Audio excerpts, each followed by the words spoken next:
Hi, and welcome to the OT is In, the podcast where we merge the worlds of education and occupational therapy to empower families like yours. I'm Sarah Collins, your host, an occupational therapist and a homeschooling parent.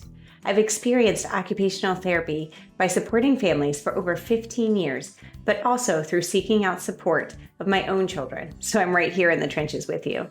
Though there is not one way to educate your child, there is a lot to consider when individualizing an education. And the goal of this podcast is to explain some of the why behind what an occupational therapist is thinking so you can apply it to your own family. Especially with my three favorite topics: executive functioning, handwriting, and sensory processing. Each episode will be packed with practical tips, expert interviews, and real-life stories aimed at helping you to create a supportive learning environment for your child. So, grab your headphones and get ready to dive in of the collision of education and occupational therapy. I'm Sarah Collins from Homeschool OT, and I'm thrilled to have you with me on this journey of discovery.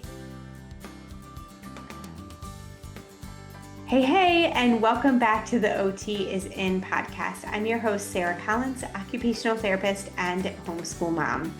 Before we dive in, I want to thank Love Every, our title sponsor, for supporting this episode and for creating play-based resources that truly respect how children develop through everyday occupations. In today's episode, we're talking about rhythm, how the flow of your homeschool day changes as your children grow, and why what worked beautifully in the early years can fall apart in the teen years, how the shift is not a problem to fix, but a developmental transition to understand. Now, you may have heard the phrase connection over curriculum, and we're going to explore what that actually means and how to implement it into our day-to-day life. And we're going to explore how your environment plays a powerful role in helping kids feel safe, regulated, and ready to learn. So if your homeschool days feel even a little off, especially if you're doing all the quote right things, this episode will help you see why and what to adjust moving forward. So let's get started.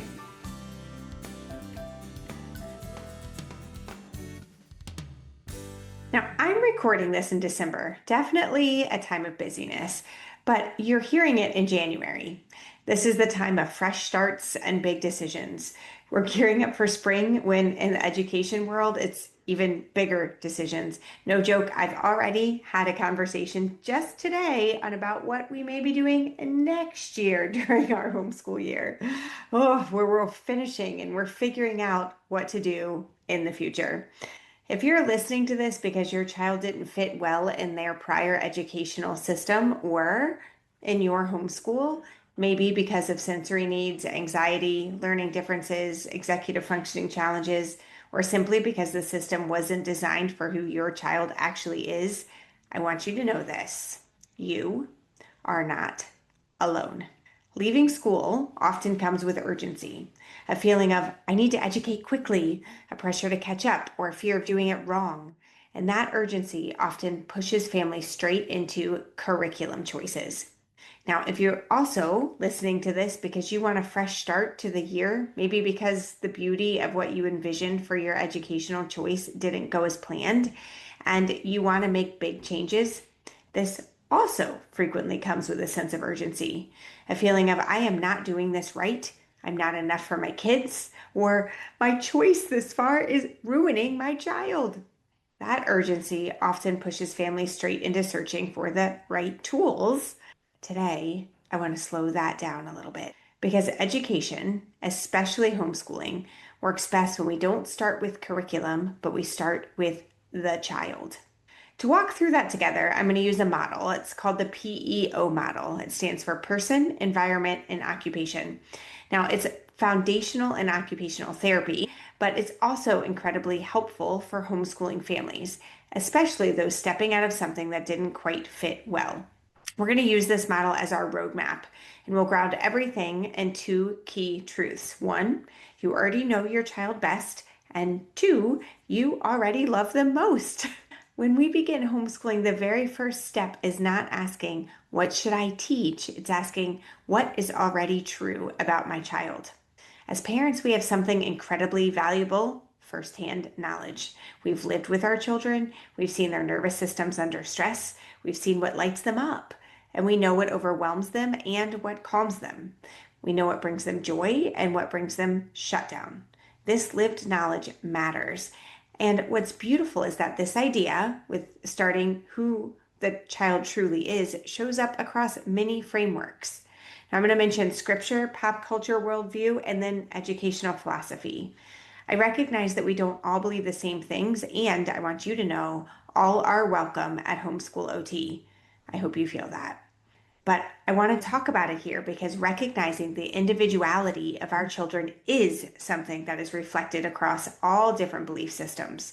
So, most likely, our kids being unique is something we can all agree on. So, in scripture, we see this in Ephesians 2:10.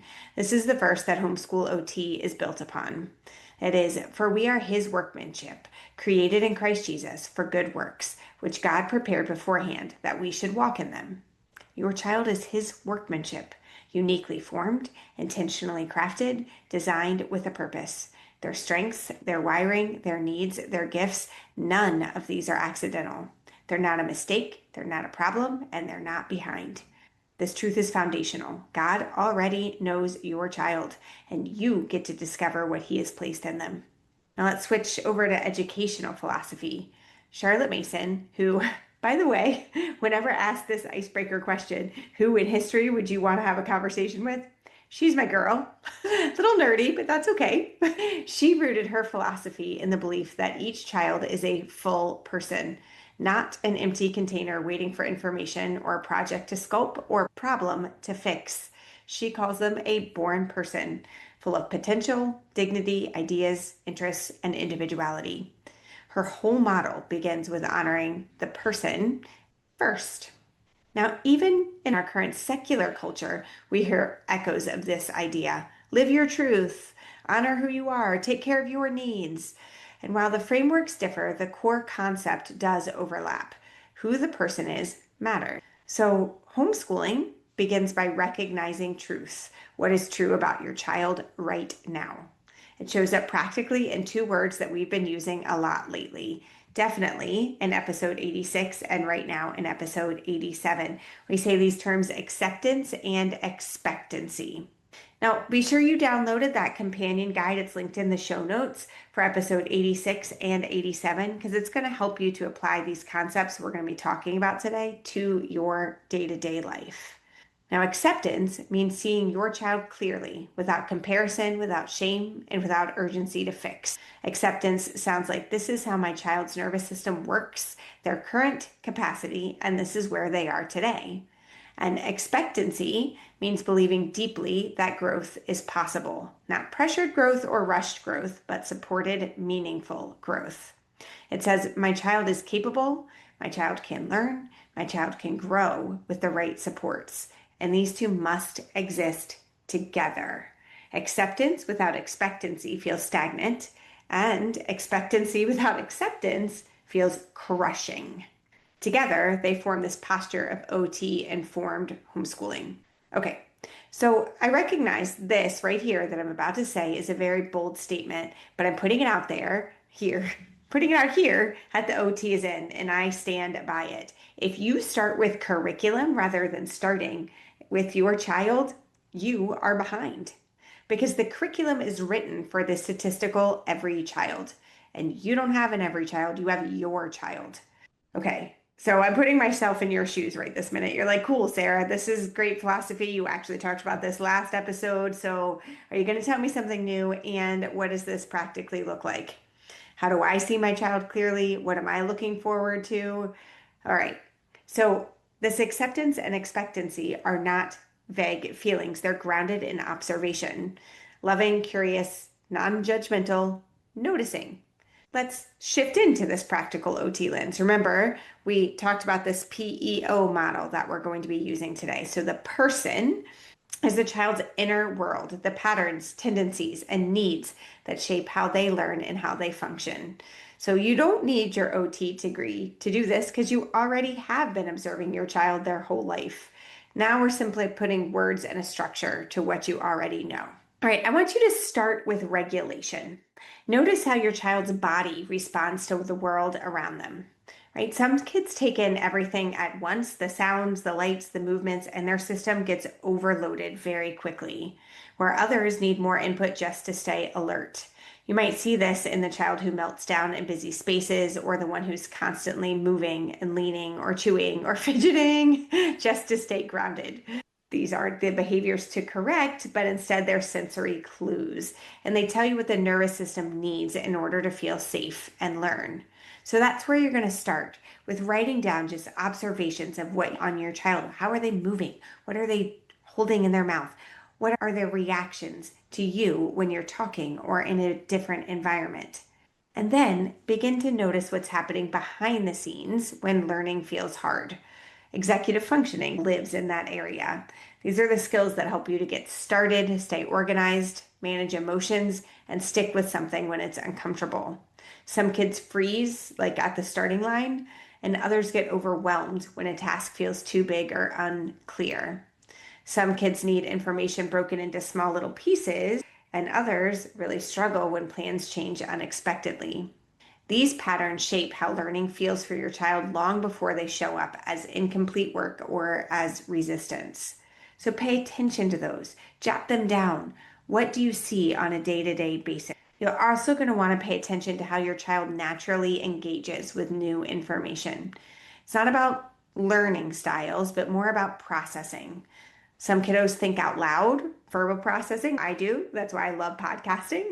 But others need quiet time to make sense of things. And some connect through stories and conversation, while others understand best when they can touch, build, or watch.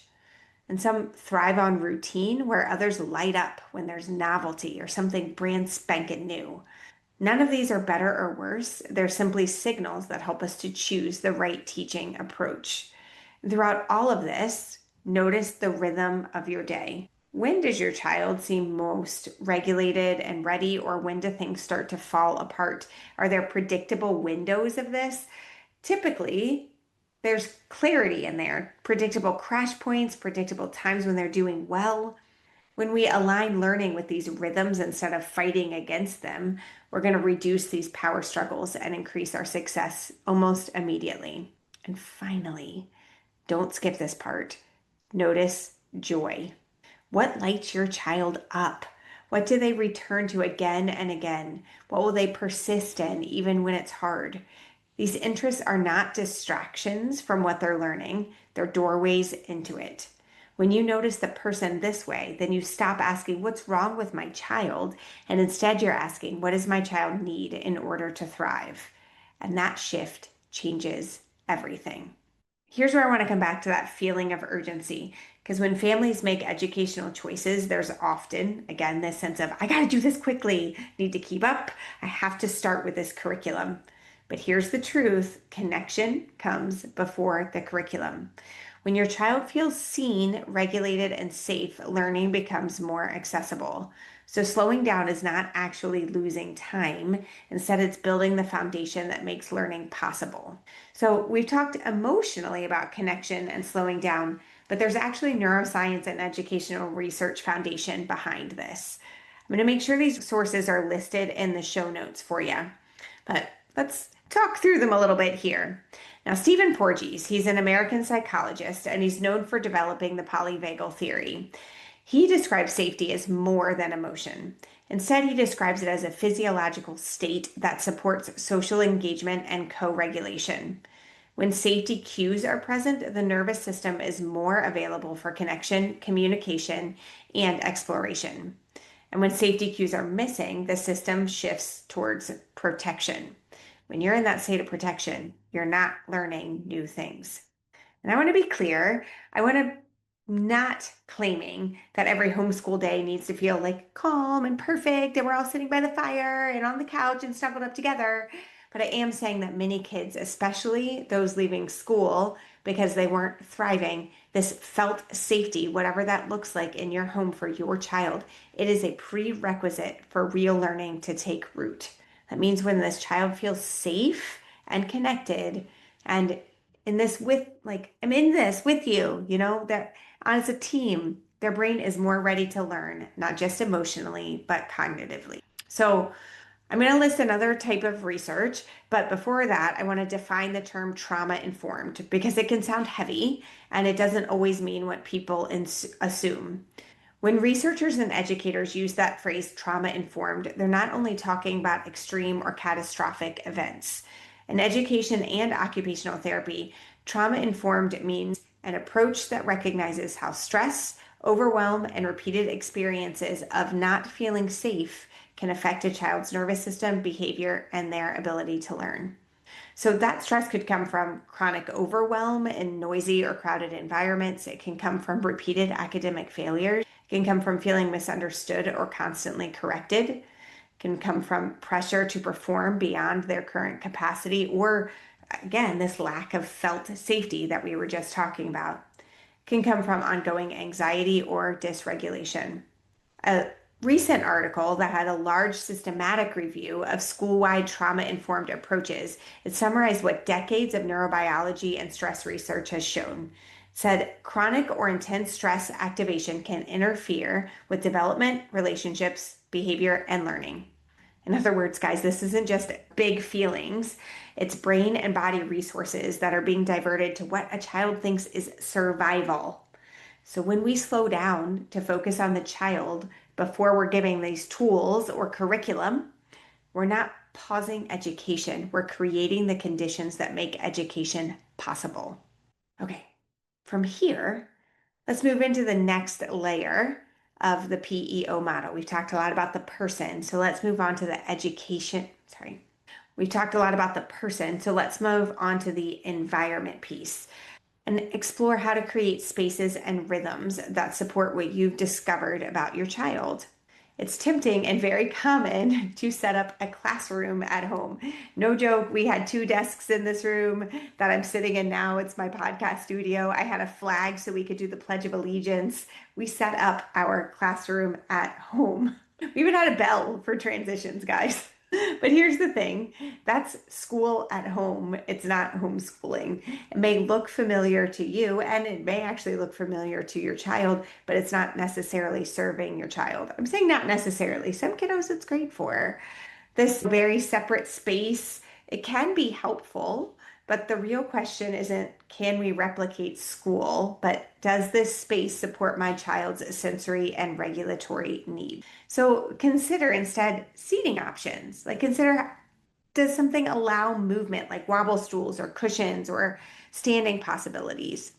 Think about quiet zones or breakout corners for when regulation falters. We used to have a little teepee that was sitting in my living room that my son could just run into. It had pillows all over the floor and then on the corners of it, and he could run in there and crash easily. That helped him.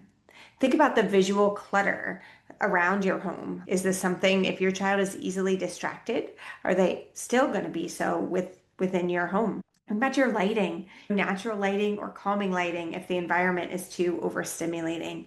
And how often that our kiddos can have access to heavy work or proprioceptive input. Some examples like wall push-ups or carrying books or squeezing Play-Doh. And be sure to pay attention because we have an entire episode coming up all on ways to add proprioception to our day-to-day lives. Because we can provide predictable visual cues for transitions instead of bells or timers if those do feel abrupt. But instead we could have just a regular anchor to the day. So instead of thinking about, I'm going to schedule reading at 10 and math at 11 and science at 12, instead I would encourage you to have these anchor points like lunch. And after we have lunch, then the next thing that we do is math, right? So we're thinking of a rhythm rather than a strict routine. And here's the other piece that I want you to hear clearly. Your rhythms will change, not just day to day, but year to year, and that is normal. You don't have to get it perfect. You simply have to stay responsive. Because when children are growing, their sensory needs shift. Their sleep patterns shift, regulation patterns shift, interest shift. There's a day-to-day transition. And what worked beautifully one year may feel completely impossible the next. Again, not because you're failing, but because your child is evolving. So right after this break, I'm going to jump into some examples of this consideration of the environment. We're going to pause for a second to thank our sponsor, Love Every. As an occupational therapist, I'm often asked when children are truly ready to learn to read. From an OT perspective, readiness is about both acceptance and expectance, two themes we discuss frequently here on the OT is In. Accepting where your child's skills are today, while expecting that growth will come with the right supports in place. The Love Every Reading skill set is designed to honor that balance. Through hands-on, developmentally aligned activities, children build foundational skills that support reading readiness, including phonological awareness, visual tracking, oral language, and early writing foundations. Skills are introduced gradually and intentionally, without rushing children before they're ready. And families are supported with a clear progression, while children are given the time and space that they need to grow. Learn more about the Love Every Reading skill set at loveevery.com. I'm excited to share another resource for the homeschool community. This is an amazing success story from our sponsor, Learning RX Brain Training Centers. Here's what Lynn from Glendale, Arizona said about her daughter's experience at Learning RX. My child is truly thriving. It has been one of the best decisions we've made for her education and confidence. The changes we've seen are undeniable. The testing showed significant, measurable improvement across every single area. As a parent, watching her transform has been priceless. I was especially concerned because I struggled in school myself and recognized some of the same early signs in her. That's why we chose to act early, and I'm so grateful we did. The program requires both time and financial commitment, and I understand how intimidating that can feel, but the results speak for themselves. It was absolutely worth it. My daughter now proudly tells people, it made my brain feel a lot stronger, and honestly, that's exactly what we've seen. You guys, Learning RX targets the root cause of learning struggles, cognitive skills that need to be strengthened. Every client is different, and your child may or may not achieve the same results as Lynn's daughter. But connect with Learning RX to see if brain training would be a helpful next step for you and your child. Around the world in their centers and remotely over Zoom, they've worked with more than 130,000 children and adults who struggled with thinking and with learning. So visit learningrx.com/homeschoolot to get special discounted pricing on the cognitive skills assessment and sign up to get additional information and free resources from the Learning RX homeschool support team. Welcome back. Let me give you two very real examples. One family I worked with had a preschooler whose entire day felt chaotic. Every transition was a meltdown, and the parent thought the problem was behavior. Once we looked at the rhythm of the day, it became really clear that the child's nervous system simply never got the repetition it needed to feel really anchored, to feel that felt safety. So they shifted to a more predictable flow. There was a breakfast, then a short read aloud on the couch, some outside play, then they had a hands-on activity, and then rest time. It was the same day by day, and within a week, everything softened. The child knew what came next, and the parent wasn't rushing. So connection happened naturally. And the learning looked like toddler learning should look. Mixing mud, building forts, retelling stories with puppets, or asking those endless why questions, right? Nothing fancy. It wasn't a whole new curriculum, but it was just more anchored points during their day. It was developmentally appropriate occupations woven naturally together. Now, let's think about a teenager, right?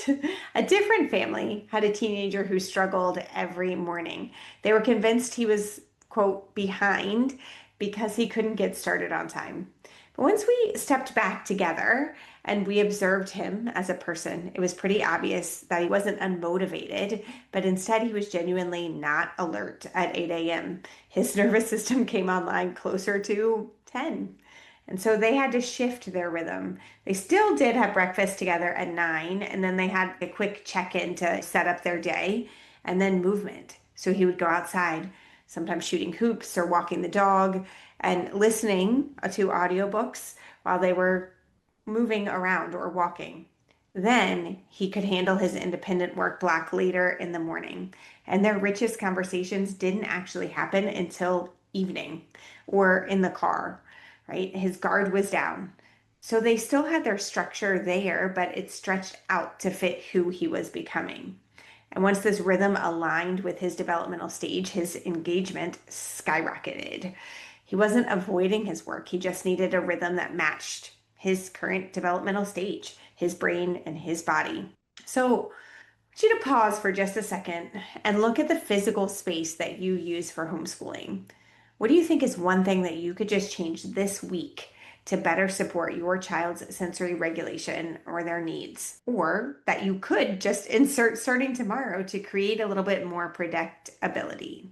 How might you rearrange a space so that movement and regulation reset could be built in rather than something that you have to tack on or really think about adding to your day? Just something that you're naturally doing, moving from one space to the other, right? So we've talked about the person and the environment. And finally, we arrive at my favorite occupation. This is the heart of what our children do. It's what fills their day and what matters to them. This term occupation actually dates back to when Charlotte Mason was writing. Again, reason why I want to bring her to have a conversation with me. So, in fact, guys, I really showed my dirty self when I would run across it. Like I'm reading her volumes and running across it and jumping out. Oh my gosh, look how she's talking about this. Yeah, not my coolest moment. Anyway, occupation is defined and how she defined it and how we do in the occupational therapy world. It's how you occupy your time. It's not simply your job. This occupation is where we're going to tie this whole thing together, the person, the environment, and the meaningful occupation. It's powerful and it's personalized for your homeschool experience.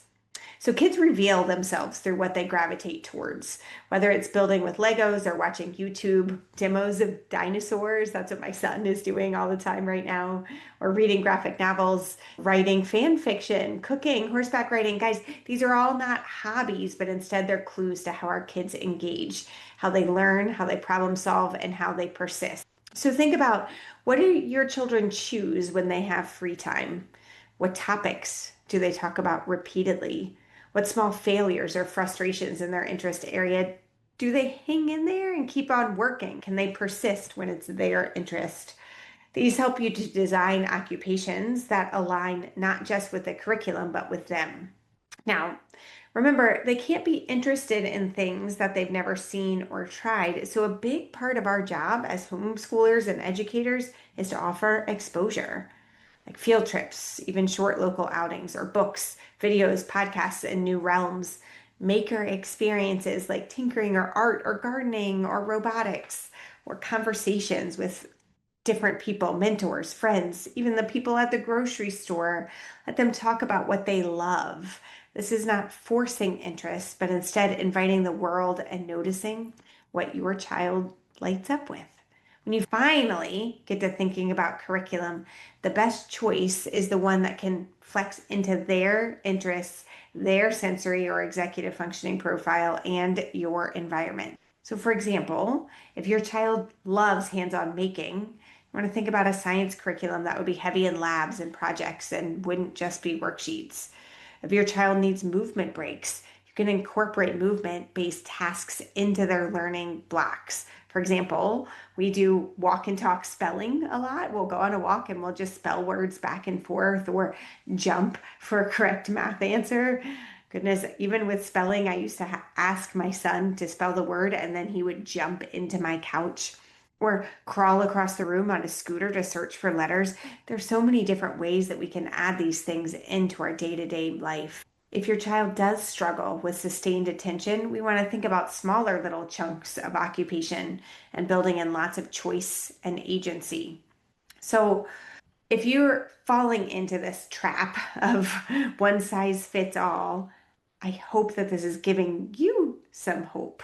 Take a moment. What is one thing that your child is doing right now that you can use as an anchor for learning activity, or one experience you can offer them this month to broaden their interest base? How might you tweak your work time so it connects with their natural interests rather than feeling forced? So, guys, why did we go through this whole PEO sequence before diving into these curriculum catalogs? Or why am I encouraging you to back up? Again, because if you start with that tool, the curriculum, you risk trying to mold your child into that tool. But when you start with the person, the environment, and the occupation, the tool becomes adaptable.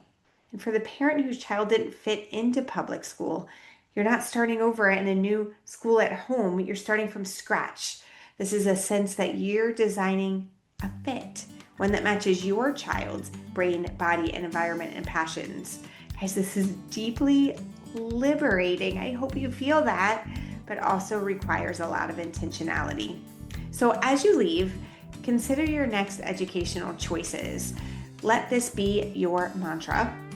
Know your child, shape your space, design their day.